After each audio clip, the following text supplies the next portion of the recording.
On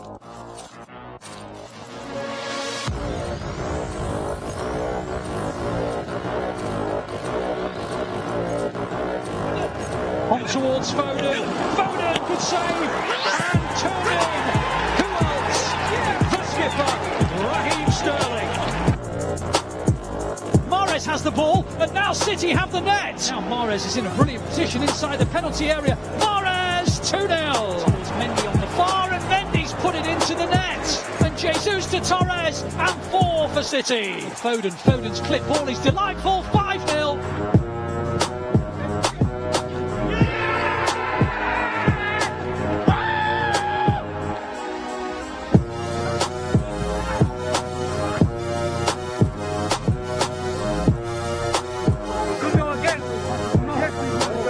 Worked it well. Gundogan on the turn. That is a fantastic goal. You're threatening a second goal here. And Foden!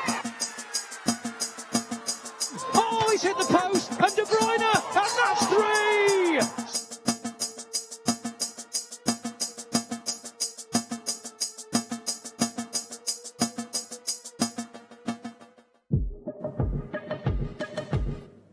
3. We've been here before. But the nerves are still as strong and the excitement still as high as we go for our 3rd Premier League title in 4 years. But we are Manchester City, so it's never easy as we play fellow Champions League finalist Chelsea here at the Etihad. And on a day when we can win the Premier League, we had to ask the most premium guests that we could to join me on the sofa today. Sadly, Paul Dickoff and Sean Gota weren't available, so we did manage to get Natalie Pike and Joleon Lescott. Welcome. She said it. She followed through. She said it.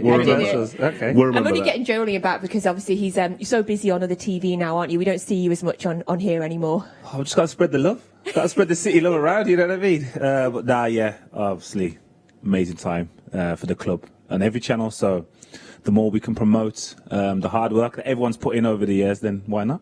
I like it. Very, very nice. And you're busy as well, but you like to come and join us still. Yeah, I love coming back here because this is home. Obviously, like if Joleon's doing the work, then nobody else can. So I can't be available everywhere. Yeah. I can't even. Well, Mike is different. Mike has not graced us yet with his presence. I think between yourself and Micah, there are very few jobs available to absolutely anybody. So it's good to be back. There is a job for life here for you. We love you. Now, this is of course We're Not Really Here, the best place to get your match build up and the first place to get all your team news. And it is big team news today. Obviously, we had the incredible game against Paris Saint-Germain in the week. So how many changes will there be in today's lineup? Will Sergio Aguero start? Who's playing in defence? Who knows? Hopefully we'll answer those questions now. Here is your starting 11 for today's game. And immediately there, you can see that there is a huge 9 changes from the team that won against Paris Saint-Germain in the week. In goal, it is Edison. And then Ruben Diaz. And then it is 9 changes from there. So you can see Nathan Ake, Raheem Sterling, Gabriel Jesus, Sergio Aguero starts. And Sergio Aguero is, by the way, the player in the Premier League that has scored the most times against Chelsea with 10 goals. Aymeric Laporte, Rodri, Ferran Torres, Benjamin Mendy and João Cancelo. And then your bench for today is Zach Stefan, Kyle Walker, Ilkay Gundogan, Alexander Zinchenko, Bernardo Silva, Fernandinho, Riyad Mahrez, Phil Foden and Garcia. So 9 changes for today's game. Now, these two are the experts. I'm going to throw straight to them. Right, who wants to pick up on the lineup? Joleon, how is that structured? Nedum, what is the formation? Well, we've all seen those names before, but how it's going to work out in a formation, I'm not sure of. But I think, to be fair, one thing that I think is a universal statement at the moment is in Pep we trust. So whatever formation is going to be put out there, I think ultimately it will make sense to those players. And I'd fancy them to have a good performance because, we always say, focus on the next game, and that is very, very important. But with the Champions League, say a couple of weeks away or 3 weeks away, yes, you can focus on the league, but for those players, this is a great opportunity to try and get yourself into that side. So no matter who he puts out now, they know that all these games are so important. you play well today, you win the league, maybe you play the next game before you know it, you've got form and momentum, heading into what is probably the biggest game in the club's recent history. So, as I say, no one's quite sure what the formation is yet, but I think at some point it will make perfect sense, and I'm expecting big performances from the individuals there. Yeah, I'm the same. As I said, you can never iron out who it is and where they're going to play, but you expect them to understand what Pep's asking of them. They're going to have clear instructions, what the game plan is, and be able to implement it. They've all got a very high IQ. But yeah, and as you said, as Nedum said, they're going to be vying for places in coming games, and yeah, the Premier League could potentially be over today, but there's still an opportunity to perform and play in the Champions League final. And of course, for a player like Sergio Aguero, who we know is leaving at the end of the season, an opportunity for him to up that goals tally a little bit more, to win the Premier League again, and then to try and get a place in the starting 11. This isn't in the Champions League final. Yeah. This is an incredible opportunity. Oh, for him. Yeah, knowing Sergio as well, I think he's 5 goals off Andy Cole. I think so. The opportunity to beat that, if he does choose to go elsewhere, he's going to want to be sitting second in the all-time Premier League goal scoring chart. So a great opportunity for him, and like you said, he scored so many goals against Chelsea. He loves playing against these guys.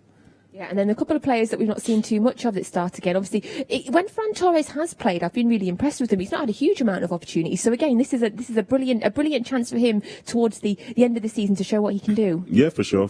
I think he's been one of those people where I think he is a good player, and there's been difficulties in terms of adjusting and so on, whether it's to a new country, a new style of play, and so on and so forth. But I think he has scored some important goals this year, and he's contributed. He has pulled his weight. But the downside for him is the people who've been playing ahead of him have been exceptional. It doesn't matter at times like what you think of yourself. If you're playing behind a Riyad Mahrez, who's potentially one of the best players this season, behind a Phil Foden, who's exactly the same, Bernardo Silva's and so on. But I suppose Raheem as well. I forgot he was running the show as well. So City have got so much talent that at times you might not necessarily get the games which you'd like. But I think in the long term, City don't buy players for short term. So in the long term, someone like Ferran Torres can make the most of these opportunities. Who knows, that might springboard him into the next season to do exceptionally well and really live up to his potential. Were you expecting 9 changes today? I don't know. I never expect anything or not prepared for anything. Yes, there are a lack of central midfielders that surprised me. But on a whole, Pep saying he hasn't or not thinking about the Champions League final, I don't quite believe that with the team he selected. I think if this was a must-win game, Fernandinho starts after his performance, you know what I mean? The fact that Kevin De Bruyne plays, Phil Foden starts, you know what I mean? So there is a kind of half an eye on other games coming up. But like we said, most of them players, if not all of them, get in every other Premier League team. How exhausted do you think they were, following the game mid? What do you think it took out of the players? Do you think there is a kind of, perhaps a rotation thing for resting here?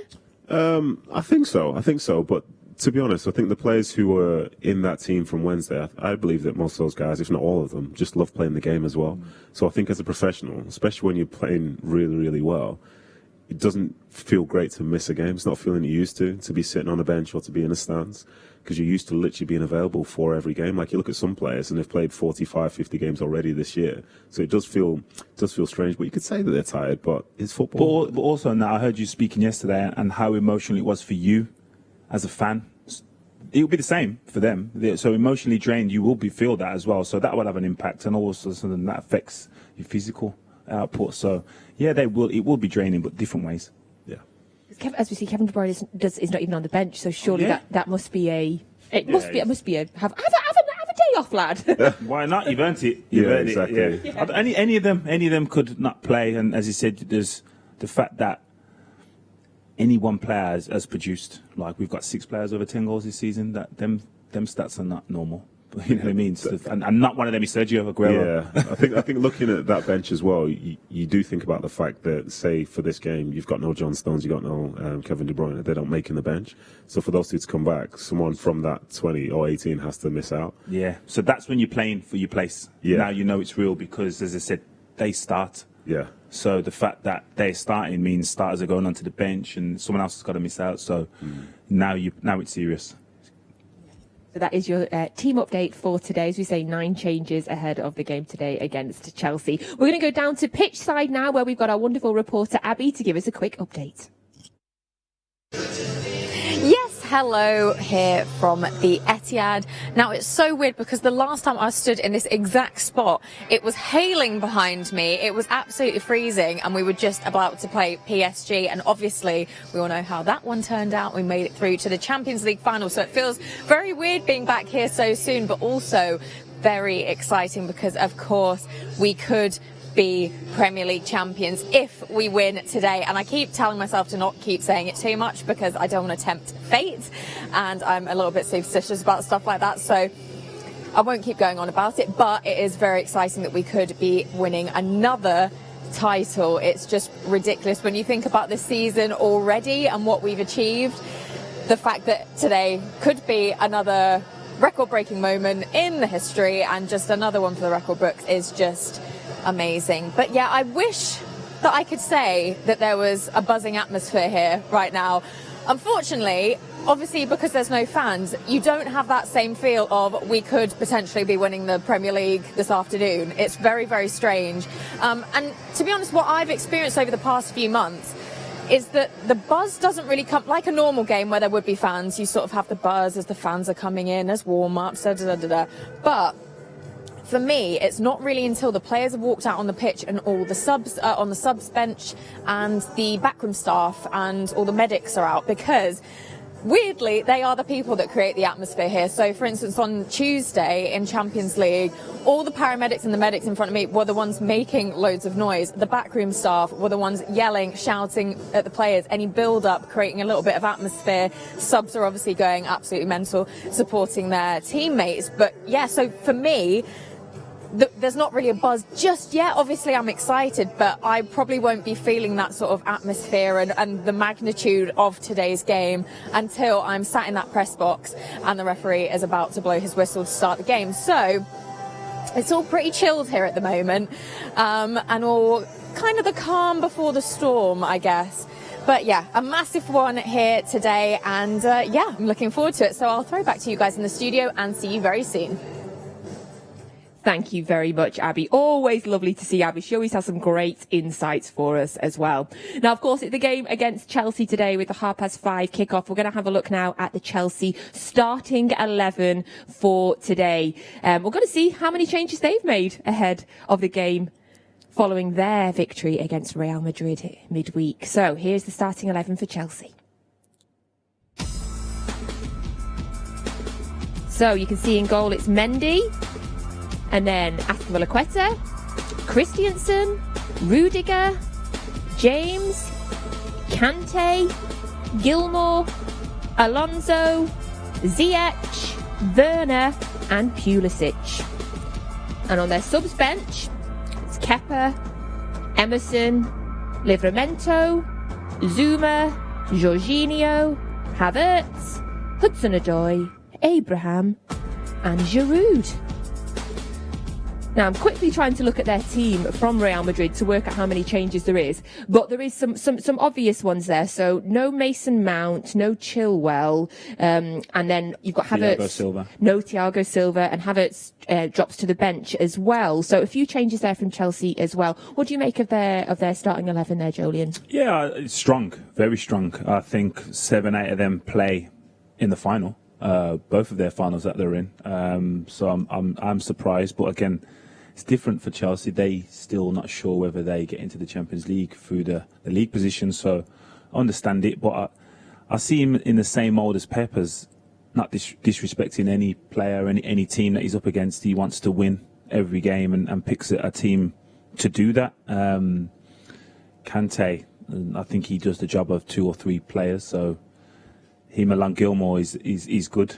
Gilmour's a very tidy player, and obviously with alongside Kante, you can share the workload. I think that's the thing with, say, teams like Chelsea and City and so on. You know, they don't just build a team, they build a squad. And everybody in the squad knows exactly what their role is when you have a coach like a Pep Guardiola or a Thomas Tuchel.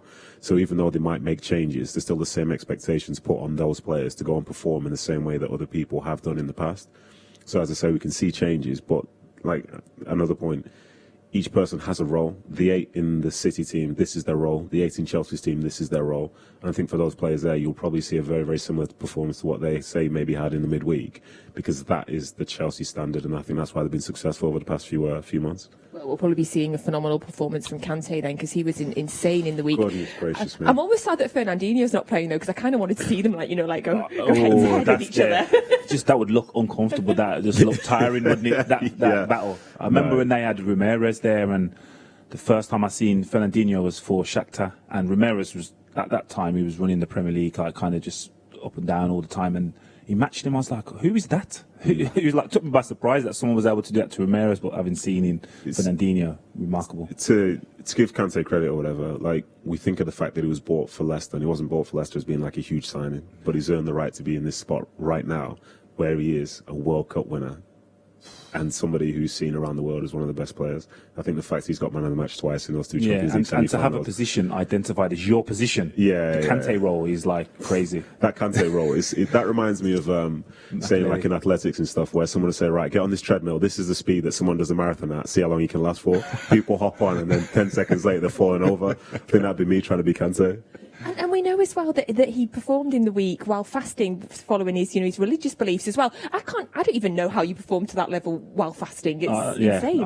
It's crazy. That's the extra bit of credit you need to give people like him and Riyad, obviously contributing so much that they've done over the semi-finals, both legs. But I played with a player, Idrissa Gueye, was obviously at PSG and did pre-season, and he was fasting during that, and I didn't even see like a bead of sweat on him when we're doing the runs, and he's blitzing everyone. I'm just like, you can't even take water in. It's just remarkable. Remarkable. It's very, very impressive, and credit to them. And I think every year, they seem to get better and better in that time as well. And this is like, football is very, very important, but this is their faith. So, they don't change that for anything. But to add a bit of a comedic side to that, the opposite. So I was playing in a five-a-side league on Wednesday, just gone, at Goals in Cheetham Hill, and. So the kickoff was 7:45, and I may or may not have just finished eating my takeaway at 7:25, and I may or may not. What was the takeaway? Give us the details. It was Viet Shack. So for anybody in Manchester, you know what that is. But I may or may not have been carrying that around with me for the 40-minute game, and it was not nice. I think I would have rather have been fasting based on how I felt at that time. Yeah. Is that his excuse? Were you playing with him? No. Listen, we won. We won. I scored, but it wasn't as enjoyable as it could have been. Made him score in low standard. Low. Excuse me, just for a second. So Joleon is in my team, and how many goals did you score last weekend in our team? 1. Okay, because I got 3. I know, I set you up 2 of them. Wow. So you got 3, you got 1. Who else was on the team? Because that does feel like Steve is our go-to be fair. And Stephen Ireland's on his team as well. His head of recruitment, though, to be fair. He drafted in one of his friends that was a striker. Oh, my God. Prolific. Yeah. Yes. Was he a former player too? Yeah, but for the other side of Manchester, so... Yeah, they're black. The other guys. The other guys, we won't get into that. I'm loving it. I feel like we need to have a whole segment of this show just to discuss this five-a-side team. But if we're looking at the Chelsea team, Wnrh obviously it sticks out for me there because he was so phenomenal in that semi-final that we played where they beat us. What do you think we can do today to keep him quiet? I think it's just a case of understanding his strengths and how those strengths sort of work within the Chelsea style as well. I think ultimately Pep has gotten that right more often than not, especially this season. So if Timo Wnrh, everyone knows who Timo Wnrh is, and there's a backlog of, say, videotape or whatever, sorry to just go old school, on how he plays, what he likes to do and what he doesn't like to do. So I think for the City defenders, if you're going in and you don't know about this guy and what he likes to do, then you've ultimately missed the point, I think. So I expect City to be very prepared for it. Yeah. And then also City's whole sort of setup. You come up against a team who likes to have people running behind and so on. You put as much pressure up high at the field as you can, so the quality into the striker isn't as good. So I'm expecting some of that as well. Yeah, I think you have to nullify the balls and the supply into him. But I think if they approached it with the same respect they give Haaland and Mbappe, because he has that kind of capabilities that he can score them type of goals running in from distance, I think you just nullify him, because I think the goal in the semi-final was him running into a lot of space, and I don't remember that happening for Mbappe or Haaland. So I think we give him that same respect. With that though, like, we'll call it respect, but I think there's a level of understanding as well from, say, not just the individual centre-backs or whatever, but a whole team understanding of the player. Because you can be playing against them and know that, say, they like to run in behind, but just because you drop off doesn't mean everybody else will as well. Yeah. You know what I mean? So I think but he's not as comfortable going short. Yeah. It's like a Vardy scenario. Like, if you allow them to go short, they may build up confidence, but some players, it builds up frustration that you taking away the threat in behind, the fact that he wants to run in behind. If you take that away, It frustrates him going short. It was disappointing for me because leading up to the PSG first leg, I was hearing some people in the press saying like City won't be able to cope with Mbappe's pace and so on and so forth. Well, I said, going into the game, that's one of the clearest and most obvious dangers to any football club in the world. And to be in the semi-final with the players that they have and the manager that they have, they're not going to go in blind and think to themselves all of a sudden, oh my gosh, I can't believe Kylian Mbappe's fast. Yeah. So I expect a good performance and a good understanding of how to try and limit his game, I think. And on that, Kyle Walker's faster, officially faster than Mbappe. See the difference with Kyle Walker. This is what used to frustrate me with Nedum. Kyle Walker is fast, yes, but he's the only fast player I see that wants to run as fast as he can the time. Like Nedum was ridiculously fast, but he only wanted to run faster than the person who he was running against. And I'm saying you can't beat me and Sergio by the same distance. So that is the difference with Kyle. I see him like, go on then, let's have it. I want to run as fast as I can, even if he's there 10, 15 yards ahead of someone. And I think if I had pace, that's how I would be. I'd be up front, by the way. I wouldn't waste it at the back. You'd be trying to go in behind all the time, wouldn't you? Every time I'd be in behind. So on the semi-final game, what do you think happened there? What do you think? What was your analysis of why we got beat that day? I think they are a good team. They have top players, and I honestly believe they have a top coach as well. I think his obsession, tactical detail, is in the same bracket as Pep. He hasn't done it as long as Pep, but I feel he views the game the same way. I heard some interviews prior to that game, and I was hearing him say he doesn't practice on any area of the field, defence or attack, like longer than 10 minutes or 10% of the training time. I was like, so what is he doing? He's saying he just patterns out scenarios. So it just gives a clear idea for players when you're in them scenarios. Oh, we've done this multiple times in training, so we know what to do. But I think when you get top coaches, top tactical brains, I reckon they're talking tactics now. Even though they're facing each other, it gives me the impression they live and breathe football. And when you have that with top players that have a top IQ, you get them outcomes. And as I said, it doesn't surprise me that they have gone on this run with him because he seems obsessed about it. Yeah, they definitely are talking tactics, right? Or they're talking about another game that they watched or somebody else that they saw. Yeah, because you see Pep normally sorry, Nedum, you see Pep in these scenarios normally, he has a smile on his face and you can think that's not about football, that's about something else, maybe golf or something else that they enjoy doing. They're only talking football, only. Yeah. They have such a respect for each other. Yeah, for sure. Of course, we played them earlier this year as well in the league, where we had the convincing win against Chelsea. Then they obviously beat us in the semi-final. When we convincingly won them, they were still being managed, obviously, by Frank Lampard. Following that time, obviously, Tuchel's come in and sort of changed. Could you give us sort of an insight from a player's point of view of what has changed that has gone from them being the side that Frank Lampard was managing to being, this incredible team that they are now in such a short period of time? To reference this game specifically as well, I think City played with a false nine or whatever. I remember thinking at the time, like, this looks weird, I don't know if I like it. But then they went on and dominated this game. But to go back to talk about Chelsea in that moment, you see my confidence was down a little bit. And the difference between them then versus them now, as Joleon was kind of alluding to, they look very comfortable within any scenario. They seem like they're a very, very tough team to beat and to play against, because whether they have the ball, don't have the ball, they're very, very solid. People tend to be in the right place more often than not. You're not really stretching them that much because, they're controlling games similar to how City do with the ball. And that's a level of understanding where you add that talent as well and the footballing IQ which is there. Like, it seems Tuchel has found a system and he's taught it so well that those players can thrive within it. And, they'd probably hoped to have scored more goals in that time, but they've built from the back in terms of not necessarily just defenders defending well, but the whole team defending well. And then, as I say, with that, they're harder to play against, and they have the quality to be able to score, but the intelligence to be able to control games as well and know that there's no scenario which they go and see, which they're essentially worried about, which is a great spot to be in. But also, there's a formation change. I think that's the biggest thing, and it seems like the players playing now are best suited for this formation. Like Chilwell, we know, Reece James, obviously attacking fullbacks, but he took a little bit of defensive onus on them by playing three defensive-minded players behind them, so they don't solely have to think about the defending as much.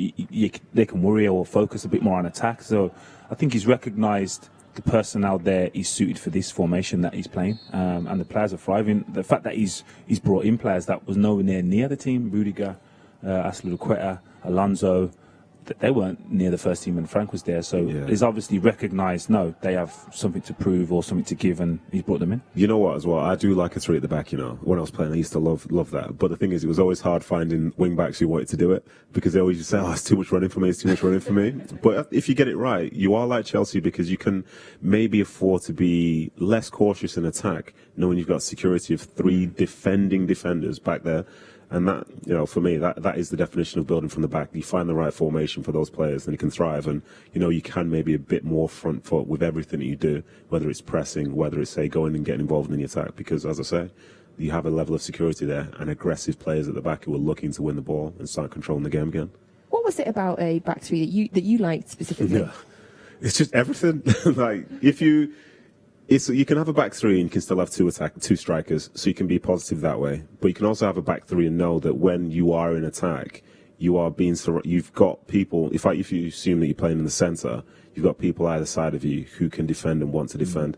And as a defender, sometimes as a two, you can be a bit wary of going tight with someone, because you could leave someone on an island behind you. But in a three, you know you can go tight because there's still the two. You know, so you can obviously still get stretched because it's a game of football. But you can be more of a front foot defender, and I think ultimately as defenders, when you can be that, I think you defend better situations more, you win the ball more, and you can affect the game more instead of always having to be on the back foot because the numbers are always against you. You know, for once, you're actually in a spot where you can go out and do, obviously in combination with others, but do what you essentially love doing, going into your duels all the time, not like 50% of the time, all the time, because ultimately the people are there right next to you. Yeah, I was the same. Like, as a three, you get more of the ball than what you was as a two, so you get to play a little bit more, but also you don't have to go and be a 1v1 defender out wide. So again, I used to enjoy that. So the elements it used to bring on both sides in and out of possession, you did more of them. So yeah, it was a nice thing to do, but it wasn't a thing when weren't many teams playing three. It's taboo, like people wouldn't touch it. Because it was only a five. It wasn't a three. It was everyone. You assumed it was five at the back. So yeah, there weren't many teams doing it. But yeah, credit, like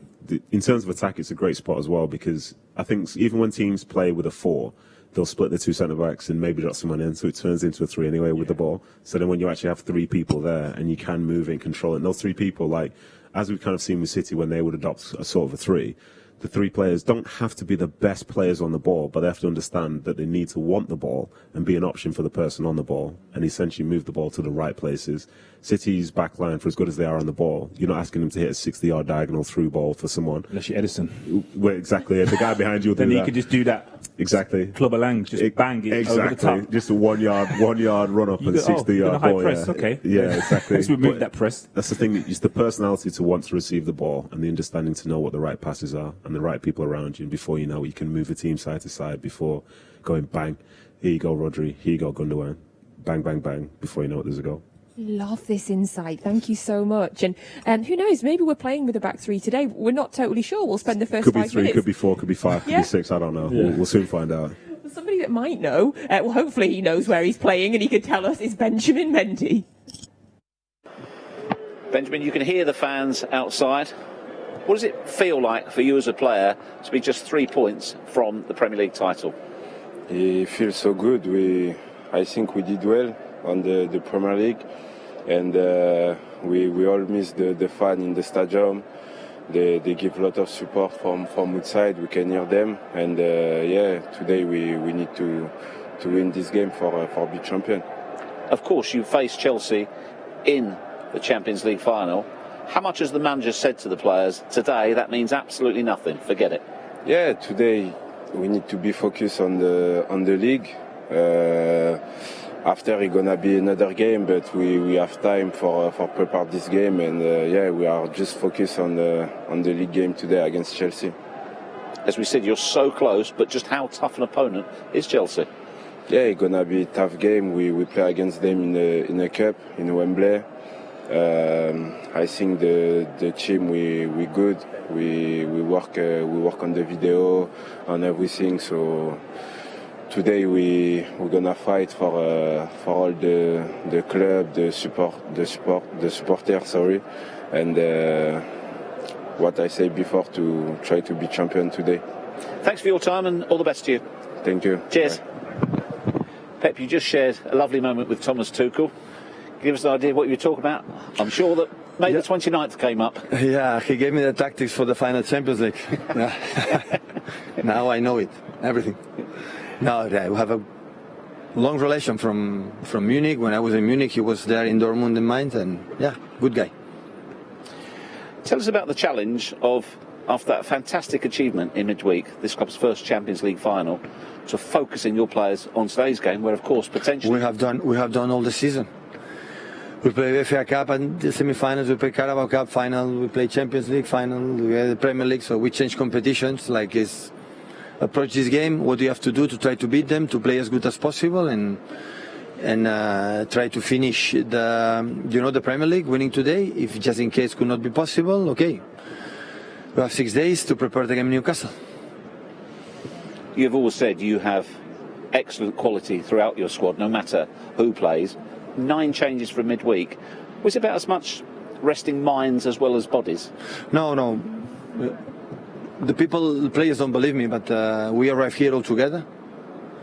Of course, for the players, play the Champions League, play is important or disappointed, just in case. But today is the play to win the Premier League against the strongest sides in Europe right now, by far, and contender for the final of the Champions League. And I trust all of them. And we have to arrive all together. The last 3 games, if just in case we needed the Premier League and especially Champions League, and they have to prove it, like they prove it. The guys that play in the Champions League, they had to prove it to make me headaches, to make me doubt which is the selection for, of course, Newcastle, Brighton, Everton, but especially when just in case we win the Premier League in the next fixtures, to make me headache to the selection for the Champions League final. How does it feel to be so close, just 1 win, to winning the title again, but facing a seriously good opposition? We know it, yeah. Of course. But Premier League is 38 fixtures. You play, with everyone with everyone. So, and at the end, it's not important when. Is to finish 1 point ahead for the opponents, and of course it's a top side, we knew it, but it's not because it's final Champions League. So every year we have been here playing against Chelsea, always is a top side. So since Roman Abramovich took over the club, quite similar like our chairman, our Sheikh Mansour in Abu Dhabi took over the club. So the team make a step forward for investment, for the incredible facilities, for the incredible people working in the club. The professional guys are here, and they making a step up, especially in the Premier League. They did it years ago in the Champions League, and now we are in the process to try to achieve that step. And we did it, get in the final Champions League, and try to continue in the future. Game on. Game on. Game on. Love that from Pep. So that was the thoughts of Pep Guardiola and Benjamin Mendy ahead of today's game against Chelsea. Now we're going to have a look at some of the tweets that you've been sending in to us, and we love when you get in touch. You can use the hashtag WNRH. We love your pictures, and you've sent some absolutely cracking ones in today.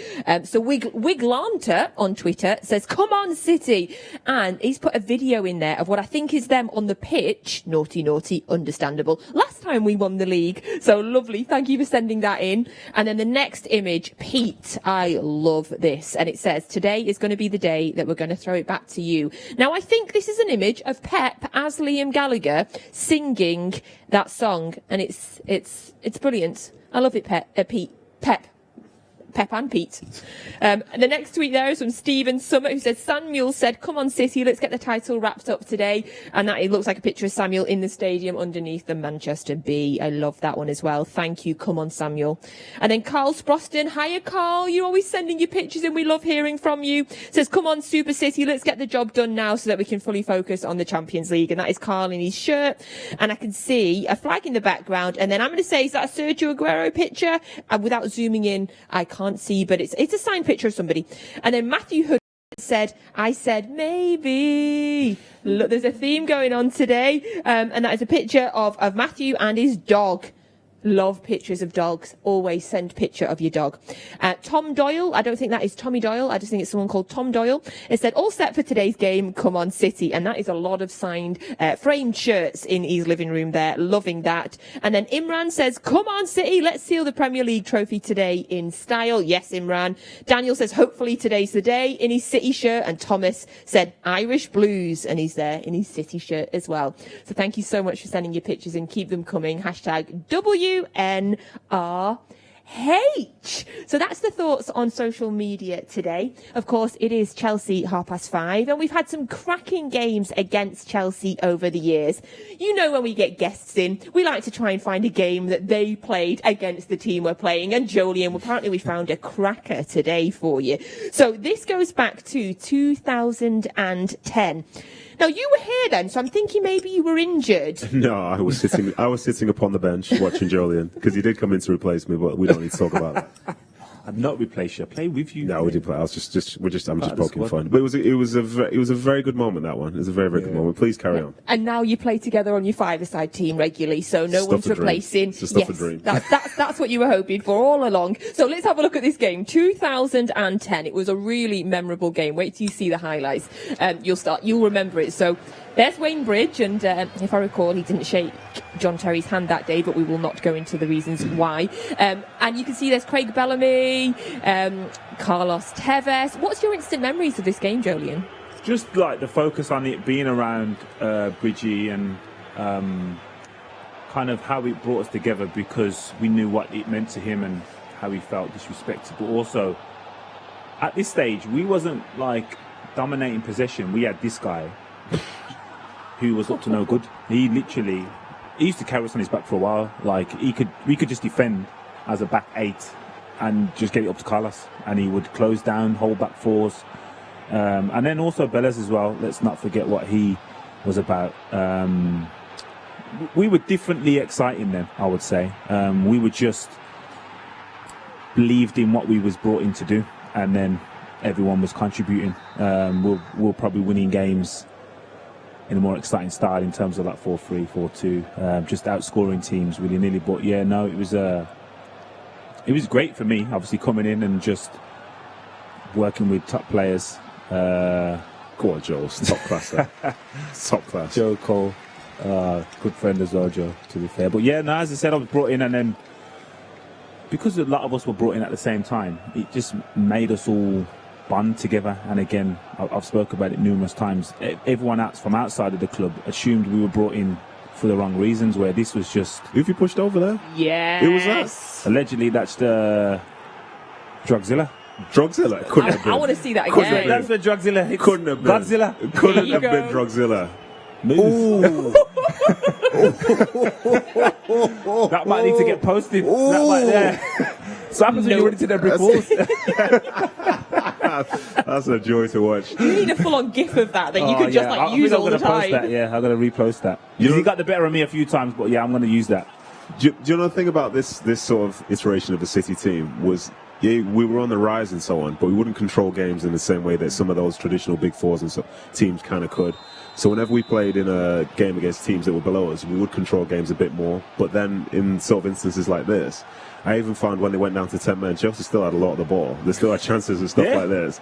But that's essentially unheard of now when you look at the way that the team's playing. City go on man up. Oh, look at Gareth Barry with the pace Gareth as Barry well. getting in behind it. But Nedum's right. We wasn't uncomfortable in possession, but we didn't want to outplay teams that way. We just wanted to win the game the way we was comfortable. And as I said, we knew our strengths. And as we started to get more players that were used to having the ball, because as much as they're all top players, Carlos, Nigel, they hadn't come from teams that dominate in possession. Then we bring in Yaya, David Silva, Sergio. They were used to having possession for a longer spell, so they knew like where we were trying to get the ball forward as fast as we can. They were passing it back and keeping possession, and then all of a sudden teams dropping off, and that was a totally different thing to me, to having more possession and not having to play direct to the striker for as many times as I would previously, but to have that understanding of players who's like, no, this is when we rest in possession, and it was a totally transition. It's the evolution, you know what I mean? Like, the vision was there to be successful, but the way in which the club got there wasn't something that happened overnight. And I think every stage that the club went through mattered to get to this point here. And now you're at this point here, you have the foundation, have the understanding. You've got people, say like a Fernandinho, who was there even a few years ago when there was a different iteration of the club again. And now everything makes sense. So, you know, credit to them in terms of the recruiting, both today and 10 years ago, or however long it was, because, it's all made a huge difference to this point. It's so true that you say that, especially after the week that we've had, and we heard Pep, mentioning players that had helped us get to this point. And this, Listen, I've got one issue with Pep. I've got one issue with Pep. Okay. Just the only one. When I heard him start talking about all the past players and stuff, I was like, yeah, but Pep, okay. So do you remember 2006 when we didn't score a goal at home for 3 months? Are you not going to ask yourself, how did we stay up that year? It was the defenders. I was in there. Pep, just say my name one time, please. Just say it one time. I didn't hear him say anyone's name. I did not get a shout out. I didn't even get a shout out. Joe got a shout out. Oh, wow. There was David Pablo. Silva. Yeah, Pablo, Zaba, and people like that. Wow. I think you were probably the next name on the list. It was just a short press conference. Affair. Yeah. Same. I believe it. It was so sad because I was like full fanboy, and I was like, if he says my name right now, I'm going to be the happiest man on this planet. You just wanted him to say it, just in any context. He does not have a clue who I am, but I was thinking, please just say it. Please. Darn it. I think we all feel the same. Imagine if Pep knew who you were. That's And I'm sure he does. I'm sure he went back to 2006 and said, thank you. You should, to be fair, you should remember, because I trained with him. You know what I mean? That's happened in 2005. Should have left one on him. Absolutely not. King Pep, no chance, my friend. No chance.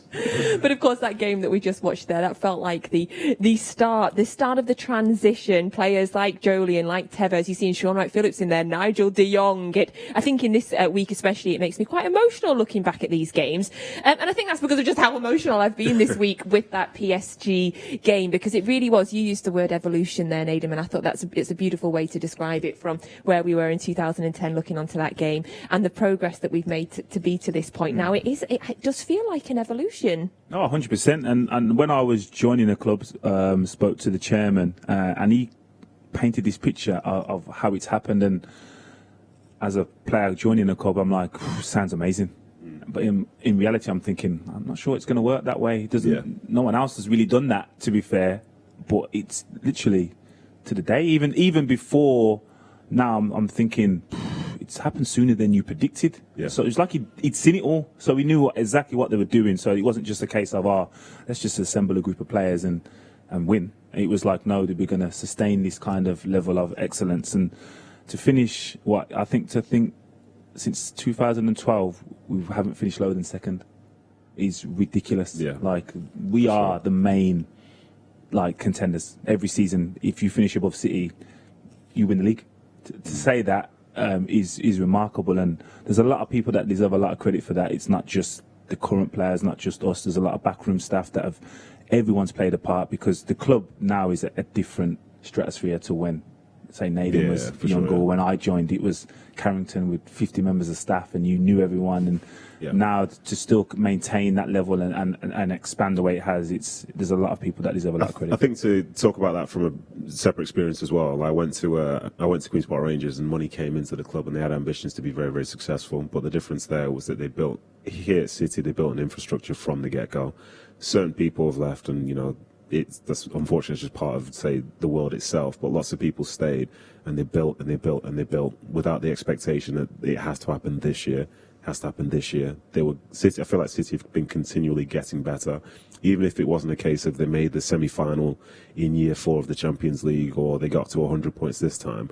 There were other things behind the scenes which were getting better and better and better, to the point where we're watching City in the Champions League semi-final against a team that just qualified for the final the year before, and City are favourites for that game, and they performed. But City are favourites for the competition at the start of the competition, having never have won the competition. Yeah. And you've got Real Madrid that have won it 3 times in a row. Yeah. So, as I said, it's just the progression and evolution of the club is remarkable, and I don't want to be pessimistic, but if it doesn't happen this year in terms of Champions League, it's not a bad thing, because the way the club is, we could still be favourites next year. And as I said, it's remarkable the way the club is just become a powerhouse. Yeah, for sure. Yeah, and it's another step. You know, we had the point where we hadn't been to the semi-final with Pep, and we've broken that ceiling now. We've got through that. We've got into the final, so it's a whole new elevation for the club. But if we're looking at the highlights from this game, we were just the better team. You know, we were the dominant team for the majority of the game. Yeah, we were better team for the majority of the tie. You know, I think when you look back at it, to see how well they did tactically, even with, say, Fernandinho and little things like this, like these are like marks of experienced teams in this situation, teams who win everything, you know. It's not just about playing the game, it's about playing the mind games and playing all this stuff. But City, they were so good. Tactically, they really got it. The individual performances were there, the team performance was there. And then you look at, as I say, Paris Saint-Germain, and they're losing their heads at the end of the game. But firstly, you know, it's because they're losing, but secondly, it's because they've been outplayed. They have been outplayed, and they're the ones who had the ambitions at the start of the year to get to the final and win the competition. Yet still here they are, and obviously Mbappe being missing was a blow for them. But even still, I don't know if that would have been enough, because City in that moment, I thought it was one of the best performances I've seen in that second leg. I thought that losing the head thing was really interesting as well, because we managed to stay together as a team. It felt like we were the better team. You know, they were contributing and they were working together. And then you saw it when Zinchenko started to get a bit, and Fernandinho was right in there. Yeah. Enough, stop it. And that was a real important, I think, in, you know, when you look at it. 100%, it's vital, because you have to be composed. When it isn't going your way, you still have to have a level of composure, and we could see that wasn't the case with PSG. And as soon as it happened with Zinchenko, it was addressed. It was literally no. And it took him a little bit longer than he probably realised, but as soon as he realised, it was like, oh, okay, there's what's at stake. I could miss the final if it carries on and spills over. So the fact that we have now players that have played together so long, and not even that, Diaz, to me, I was at the game, he's just constant. He doesn't shut up. And to know someone is a natural born leader, he's definitely that, because he's came into the club this season and he's looked like he's been here for forever.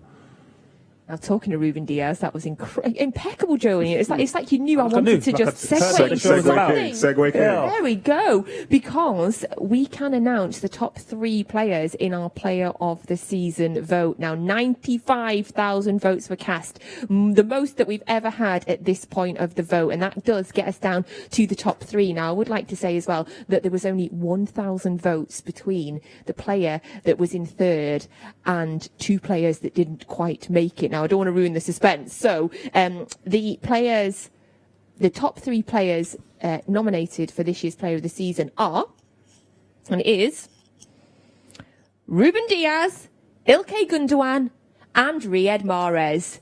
And so it was Phil Foden and Kevin De Bruyne that came 4th and 5th, and apparently it was within 1,000 votes. I couldn't pick. I kept saying I couldn't pick. So that is the top 3. You picked in the group. Yeah. Hey. Whoa. Private WhatsApp chat. Hold on a second. Yeah, that's what you get for saying you wish we wasn't here. Hey, it's all right. I love Riyad Mahrez. I'm fine. I'm fine with that, Joleon. I never said who. I just said you decided. So what do you think of that top 3? Yeah, could it have been anyone else? Yeah, it could have been. Like, the fact that it is them 3 doesn't surprise me.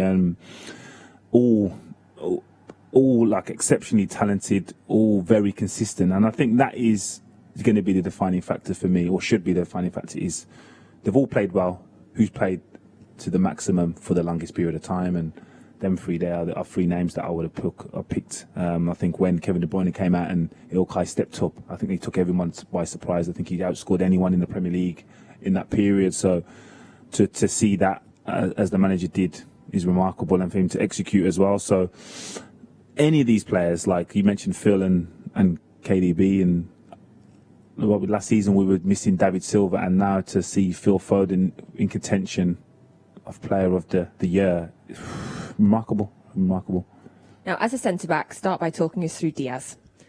Like I said before, he is a natural born leader. You can see that. I actually heard it, and for someone to come in and just be so comfortable at this level, in this league, at such a young age, like, I still don't believe that he is what he is, like, the age-wise. I'm thinking, you play with so much assurance and understanding. Like, it's always said a defender's best years are around 27, 28. Well, if that is the case, no one's even going to be close to him at them years, because he's not doing anything that you wouldn't expect a centre-half to do, but he does them every time. The consistency that he has set is ridiculous. And I wouldn't want to compare him to anyone, but Virgil van Dijk is, in terms of the influence he's had on the team, that's the only player I can compare it to, because he's remarkable. And I've said numerous times, his biggest factor for me is he plays so many games. He's played like 50 games in the last 3 seasons. That is remarkable. To maintain that level and maintain the fitness, that's a skill in itself. And it's often said that he's had, I'd say, that effect on the team, the effect that he's had on the defenders around him as well, namely John Stones as well. Do you think is that a real thing? Do you believe that it's his input into that? I think it is. Yeah, I think John Stones, Laporte, Ake, I think these are really good players anyway. But when you find someone who you can form a great partnership with, that's great. And I think for the attributes which Joleon's just called out there, like, he's doing it all the time. If you're next to somebody who's doing it all the time, why are you not doing it all the time? So it keeps you very, very honest. And you see them blocking shots. You want to block shots with them. You want to be there making tackles with them. And that type of stuff, like, to not make it too dramatic like that is inspiring, because you can be part of a game or you can be the game in any particular moment. And I think for him, he goes out there and his aim is to make it as hard as possible all the time for the striker to not score. And I know strikers get annoyed when people block shots, because I've seen it myself. So every time I see him block a shot, I love that. When the balls were like pinging off his head in PSG and he wasn't even flinching, I was just like, wow. You see, attackers, they're sensitive souls, and it gets to them. When someone is always standing there blocking their stuff, they do get a little bit upset. And then when you see them celebrating that, on top of that adds to the frustration. I love that celebrating as well. That stuff matters. The next player we're going to look at is Ilkay Gundogan. What do you think of him this season? So with Gundogan, I did a proper deep dive here just to make sure that I was spitting facts and not just opinions. Yeah, he did his research, Joleon. So he's scored 12 goals in the league this year, and before this point, his previous best tally in the league season was 6. And this was a guy who, when he came from Borussia Dortmund, they said, oh, he's a good attacking midfielder. He's got, he'd already made a name for himself. So for him this year to be able to double that goals tally as it stands, and to do it at the biggest moment for City, because that midsection when he was doing this, and he was the form player in the league, that's the form that propelled City, or helped propel City to the top of the table, to the point where we're at now, where they could potentially win the league today.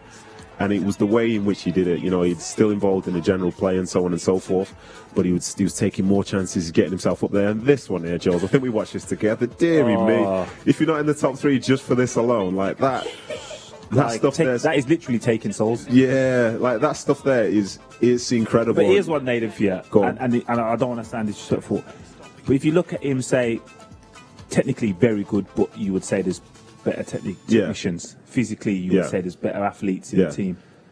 But him as a footballing IQ, outrageous. I don't think people understand how important that is and how good his is to being able to play the way he's played this season. Yeah, and to just talk about the goals themselves, you look how many goals he scored inside the 6-yard box, 8-yard box, and so on. And someone says it looks easy, we'll find me other players that are doing it. Yeah. Because you don't see it. The hardest thing is being there, not the finish. We can all finish that, but can you be there at the right time? And understand that's the thing itself. Yeah. And a player that has been finishing as well is the third one on our list, and it is Viva Algeria, because it is Riyad Mahrez. Of course it is.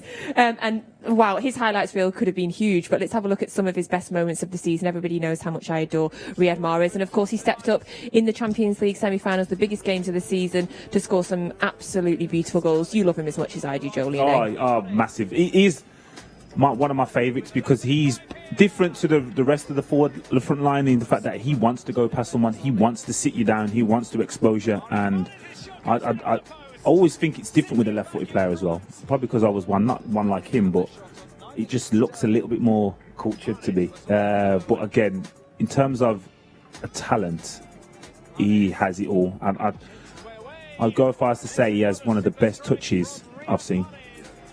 First touch. So I spoke with Andy King, who was his former teammate at Leicester, and he said what he does when that control comes, he gets it on the half volley on the outside of his foot with backspin to bring it back to him. I'm like, what are you even talking about? But you look at it, and he's one of one. He's special. He's been very good this year. So the voting is still open. I don't even know how you pick between those three. Good luck, everybody. The voting's still open, so you can get onto the website and the app and have a look and cast your vote there. 95,000 votes cast so far. So, yes, good luck while you're choosing to vote for there, everybody. Now we're going to move on to our wonderful Junior Blue, our citizen of the match. I absolutely love our Junior Blues because they're always so unbelievably passionate. And, of course, we get support from all around the world. And today's Junior Blue, today's citizen of the match is from Abu Dhabi. Hello everybody, my name is Sheikha. I am 7 years old. I'm from Abu Dhabi. And my favorite player is Kevin De Bruyne. I am a junior citizen of this afternoon game against Chelsea. Go City! Oh, I love it. And I love it. She said that her favourite City game was when City scored 5 goals against Liverpool because her dad was at the game and she spotted him on TV. Absolutely love that. So shout out there. Thank you so much for your support all the way from Abu Dhabi. Right, we've got about 5 minutes left before kick-off in today's game. Let's have a little recap of the teams. In case you are just joining us, here are your starting 11 for today's 5:30 kick-off between City and Chelsea. And you can see there for City, it is Ederson, Diaz, Ake, Sterling, Jesus, Aguero, Laporte, Rodri, Torres, Mendy and Cancelo. And then the starting 11 for Chelsea is Mendy, Azpilicueta, Christensen, Rudiger, James, Kante, Gilmour, Alonso, Ziyech, Wnrh and Pulisic. So that is your 2 teams ahead of kickoff today, which is about 5 minutes away. So before we hand over to the wonderful Alistair Mann, who'll be doing commentary on the City app, the best place to get your commentary, Alistair, is absolutely brilliant. We're just going to get some final thoughts from the gents today. Joleon, it's, we've not even really mentioned today, of course, we win the game, we win the league today. I know, yeah, forgot there was a game. But no, again, honestly, I don't think there's a bad result for City here today. I think if we win, we obviously win the league and it gives us a confidence boost. But then if we don't win, it refocuses everyone and gives an extra bit of more respect to Chelsea if it's not there already, to the fact of, no, these are serious. They beat us twice in the space of 3 or 4 weeks. Now, when it matters in the final, we need to be focused. And Nedum, you can hear, I don't know if you can hear at home there, but we've filmed from in the stadium, we can hear there's fans outside the stadium and I can hear them singing and it's giving me goosebumps. I don't know if you can hear them there, but that's how much this game means. Yeah, for sure. It was driving in today. There was I think there's a good collection of people outside the stadium and they were looking to applaud the team boss coming in because, they've missed that connection with the players and I'm sure the players will be very, very happy to see that. And when they're driving away today, hopefully with a league title in their back pockets, they'll be able to wave them off a bit more as well. Oh, yes, that gave me proper goosebumps. Right, before kick-off, we're just going to go quickly down to the pitch. Abby's down there to give us some final thoughts ahead of the game.